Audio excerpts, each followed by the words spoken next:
Ассалаумағалейкум, еліміздің басты арнасының тікелей эфирінде кешкі жаңалықтар. Студияда мен Бауыржан Бақытбекұлы және сурдо аудармашы Самалжан Темір. Ақпанның 20 күні Нұр Отан партиясының сайлауалды штабы өз жұмысын бастайды. Қазір онда қызмет атқаратын мамандарға әдістемелік нұсқаулықтар мен заңнамалық түсіндіру жұмыстары жүргізілуде. Бұл науқанның өзіндік ерекшелігі бар. Штаб насихат жұмысын өткізумен қатар қоғамдық қабылдау бөлмелерін ашпақ. Республика бойынша мұндай орталық саны 224 болады. Оның 16-сы аймақтық, 208-і аумақтық деңгейде. Онда депутаттыққа үміткер азаматтар мен олардың сенімді өкілдері қабылдау өткізеді. Жұмыс уақыты аптасына 6 күн. Сенімді өкілдер туралы ол кісілердің, сайлаушылардың өзінің жаңағындай тілектерін, ұсыныстарын жинап, соны сараптау. Әрине, жақсарту жолында бұл да өз жұмысын береді. Екінші, біздің қоғамдық қабылдау бөлмелерінде сайлаушыларға сайлау заңнамасын түсіндіру және де сайлауға шақыру. Қазақстанда сайлауалды жұмыстарды шетелдік өкілдердің бақылау үшін қолайлы жағдай жасалған. Бұл туралы еліміздің сыртқы істер министрі Ерлан Ыдырысовпен кездесуінде парламент сайлауын байқау жөніндегі Еуропадағы қауіпсіздік және ынтымақтастық ұйымының демократиялық институтта және адам құқықтары жөніндегі институттар бюросы миссиясының жетекшісі Борис Фрлец мәлімдеді. Өз кезегінде Ерлан Ыдырысов Қазақстан сайлауалды әділ әрі бәсекелес қағидалар негізінде өткізуге мүдделі екенін атап өтті. Миссия жетекшісі орталық сайлау комиссиясының төрағасы Қуандық Тұрғанқұловпен де кездесті. Комиссия төрағасы Борис Фрлецті партиялық тізімдерді тіркеу және сайлауалды үгіт-насихат жұмыстарын жүргізу шарттарымен таныстырды. Орталық сайлау комиссиясы саяси науқанды өткізуге толығымен дайын. Бүгін дауыс беру қағаздардың мәтіндерін бекітті, сондай-ақ шетелдік байқаушылардың бір тобын аккредиттеуден өткізді. Тілшіміз Зайнор Байжігіт жалғастырады. Бүгін орталық сайлау комиссиясы дауыс беру қағазының мәтінін бекітті. Оған қоса құжаттың қорғалу талаптары нақтыланды. Басып шығарылатын бюллетендердің саны да белгілі. Мәжіліс сайлауына 9.889.000, ал мәслихат депутаттарын сайлау бойынша 18.231.000 дауыс беру қағазын шығаруға тапсырыс беріледі. Сондай-ақ бүгін шетелден келетін байқаушылар қатарының артатындығы айтылды. Еуропадағы қауіпсіздік және ынтымақтастық ұйымы миссиясынан тағы 28 байқаушы аккредитациядан өтті. Айта кету керек, алдағы саяси науқанға қатысуға шетелден 900-дей байқаушы келеді деген жоспар бар. На сегодняшний день аккредитовано уже. Бүгінгі күні шетелдік миссиялар атынан тіркелген байқаушылардың саны 40 адамға жетіп отыр. Олардың қатарында Австрия, Германия, Грузия, Дания корольдігі, Ирландия республикасы, Молдова, Нидерланды сынды 19 елдің байқаушылары бар. Ал ең көп байқаушы Ресейден келмек. Сондай-ақ жиында Қазақстан халқы ассамблеясының атынан мәжіліске депутаттарды сайлау тәртібі талқыланды. Ассамблея атынан саяси аламанға қатысатын үміткерлерді тіркеу ақпанның 29-ында басталып, наурыздың 5-інде аяқталады. Айта кету керек, бұл санаттағы кандидаттар сайлау жарнасын төлемейді және олардан сайлау қорын құру талап етілмейді. Зайнур Байжігіт, Қанат Абилдин, хабар. Алматы қалалық сайлау комиссиясының мәліметінше, осы күнге дейін қалалық мәслихат депутаттығына үміткерлікке 157 азамат өтініш білдіріп, олардың 123-і тіркелген. Бүгін Алмалы ауданында орналасқан нөмірі 1-ші сайлау округінде Тұран университетінің ректоры, еліміздің жоғары оқу орындары қауымдастығының президенті Рахман Алшанов мәслихат депутаттығына үміткер ретінде тіркелуге өтініш берді. Білікті маман даярлау, студенттерге арналған сапалы оқулықтар шығару мәселесін көтеріп жүрген экономика ғылымдарының докторы мәслихат депутаттығына 2-ші мәрте үміткер болып отыр. Айта кетейік, үміткерлерді тіркеу 23 ақпанда аяқталады. Қазір миллион астам бізде сайлаушылар бар, соның 3-1 жастар. Алматы оқу орындарының, жоғары оқу орындарының қаласы, Алматы ғылымның қаласы, сондықтан сайлаушылар ішінде жастар көп, олардың мүддесін қорғайтын, олардың ойларын айтатын депутат керек дегеннен кейін соған келісім бердік. Қоғамдық жұмыстар аз емес, жеткілікті, бірақ дегенмен де осындай кезде халықпен бірге болуымыз керек деп келісім бердік. Ал Ақтөбе облыстық мәслихатына депутаттыққа 100 үміткер өтініш берген. Оның 31-і ресми түрде тіркелді. Облыстық сайлау комиссиясының мәліметінше кандидаттардың басым бөлігі өзін-өзі ұсынғандар. Қалғандары түрлі партия атынан бақ сынамақ. Бүгін қаладағы нөмір 8-ші Патсаев сайлау округы Нұр Отан партиясы атынан сайлауға түсетін Дмитрий Довматенконың өтінімін қабылдады. Облысқа танымал кәсіпкер талап етілген барлық құжаттарды тапсырғаннан кейін ғана үміткер ретінде ресми тіркеледі. Сайлау комиссиясы салық және басқа да құзырлы органдардан үміткер туралы жан-жақты ақпарат жинайды. Мне предоставлен был полный перечень. Менің қолыма қажетті құжаттар тізімін берді. Депутаттыққа толыққанды үміткер болу үшін осы құжаттар мен анықтамаларды тапсыруым керек. Үміткер куәлігін алсам, сенімді өкілдерімді таңдап, ақпарат жұмыстарына кірісемін. Яғни сайлау компаниясы заң аясында жұмыс жасайтын болады.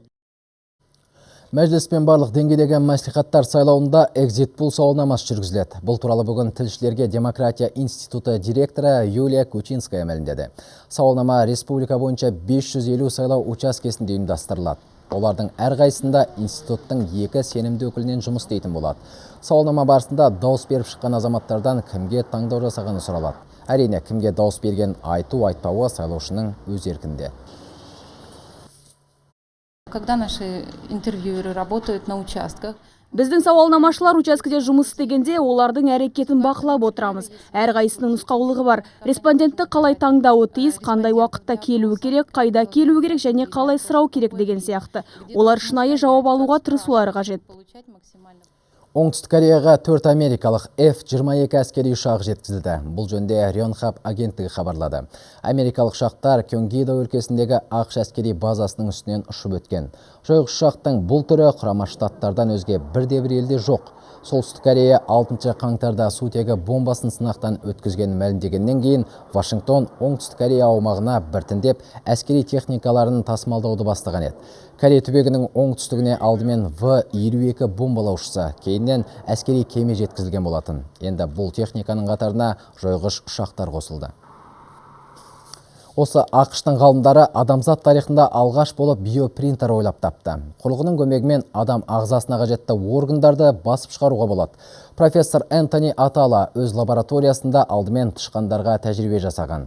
Ғалым принтерден шыққан құлақ пен бұлшық етті кеміргіштің денесіне орнатқан. 2 аптадан соң тышқанның бұлшық етінде жүйке пайда болып, жасанды мүшелерге жан біткен. Каспий теңізінің Қазақстандық секторында бүгінде 32 мыңнан астам мұнай ұңғымалары жұмыс істейді. Жыл сайын олардың 120-сы істен шығады екен. Сондықтан оларда залалсыздандыру кезек күттірмейтін іс. Атырауда мұнай өндірушілер мен инвесторлар және құзырлы органдардың басшылары бас қосқан келелі жиында осы мәселе жан-жақты талқыланды. 2010 жылы мемлекеттік бағдарлама бойынша Атырау мен Маңғыстау облыстарындағы ескі кен орындарына тексеру жүргізілген болатын. Сол кезде суда қалған 1900 ұңғыма және құрлықта тағы 2000 ұңғыма бар екені анықталған болатын. Олардың 89-ы апатты жағдайда. 2004-2009 жылдар аралығында 57 ұңғыма залалсыздандырылған. Қазір жұмыс жалғасып жатыр. Өндірістеріміз 20-30-50 жылдан артық жұмыс істеп жатыр. Сол себептен оның пайдаланып жатқан техникалары бәрі кішкене қауіпсіздік жағдайға келіп жатыр. Соны өзгерту, соның орнына басқа жаңа қазір шет елде болсын, бүкіл әлемде болсын, жаңа технологиялар шығып жатыр. Соларды өндіріп, соларды әкеп ауыстыру себебі бір жағынан осы конференцияның жұмыста соған байланысты.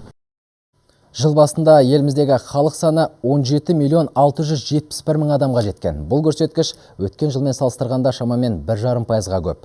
Статистика агенттігінің мәліметінше ел азаматтарының 57%, яғни 10 миллион 67 мыңы қалада, қалған 7 миллион 604 мыңы ауыл аймақтарда тұрады. Былтыр Қазақстанда 398 мың 600 сәби дүниеге келген. Бұл 2014 жылмен салыстырғанда 0,16%-ға аз. Өлім жітім көрсеткіші 0,2%-ға төмендеген. Бір жасқа дейінгі нәрестелердің шетінеу дерегі де бір жылда 5,1%-ға азайған.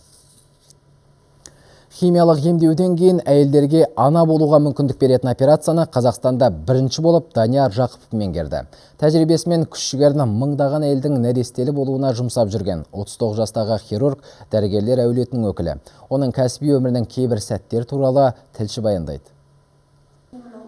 Балалық шағы операциялық бөлімде өткен Данияр дәрігер болу тағдыр сыйы дейді. Мұның өз себебі бар. Оның әкесі танымал қан тамыр хирургы Уәлихан Жақыпов, ал анасы гинеколог Тамара Жүсіпәлиева. Дәрігерлер отбасында дүниеге келген ол 12 жасында санитар, ал 15 жасынан бастап операциялық столда хирургтарға көмекші болған.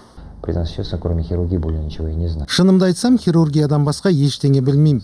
Бала кезімнен бастап операция бөлімін. Ондағы дәрігерлердің іс-әрекетін көріп, бұл өмірімнің мәні деп қабылдайтымын. Міне 12 жасымда киген ақ халатты тек жуу үшін ғана шешем. Репродуктивті хирургия саласында еңбектеніп жүрген Данияр Уәлиханұлы соңғы уақытта қатерлі ісік ауруынан айыққан аналарға нәрестелі болу мүмкіндігін сыйлайтын бірегей әдісті енгізді. Әлемдік тәжірибеде химиялық емдеуден соң әйелдердің тек 6% ғана бала көтере алады екен. Ал қазір бұл қиындық артта қалды. Мы замораживаем яичниковую ткань. Химиялық емдеу адамның бала көтеру қабілетіне кері әсер етеді. Сондықтан біз қатерлі ісіктен емделушінің жұмыртқа клеткаларын алып, арнайы әдіспен қатырып қоямыз. Дерттен айыққан соң біз оның бала көтеретін мүмкіндігін қайтарамыз. Білікті маманды іздеп келіп емделетіндердің қатары да аз емес. Ол өз емделушілерінің ауруханадан қалайда нәрестелі болып шығу үшін қолдан келген көмектің бәрін жасайтынын айтады. Қазірге дейін 3000-нан аса отбасының бала сүйіп, ата-ана бақытына бөленуіне ықпал еткен. Көрген білгенін ізбасарларына үйретуден жалықпайды. Тіпті ол ғаламтор арқылы өзі жасаған операцияларды жариялап жүрген санаулы хирургтардың бірі. Гүлжан Көленқызы, Татьяна Напольская, Сержан Жұмабаев, Хабар, Алматы. Футзалдан Еуропа чемпионатында қола жүлдегер атанған Қазақстан құрамасының жеңісі еліміздегі осы спорт түрінің дамуына жаңа серпін беретін сөзсіз. Қазір кезде футзалдан әуесқойлар жарысының деңгейі де жыл сайын жоғарылап келеді. Алматы облысы Өтеген Батыр кентінде ел тәуелсіздігінің 25 жылдығына арналған жарыс өтті. Бұқаралық спортты дамыту мақсатында ұйымдастырылған турнирге аудан мекемелерінің командалары қатысты. Тартысты өткен бәсекеде Іле аудандық спорт мектебінің командасы топ жарды. Әзірге айтарымыз осы, қорытынды жаңалықтарымыз 20:00-де.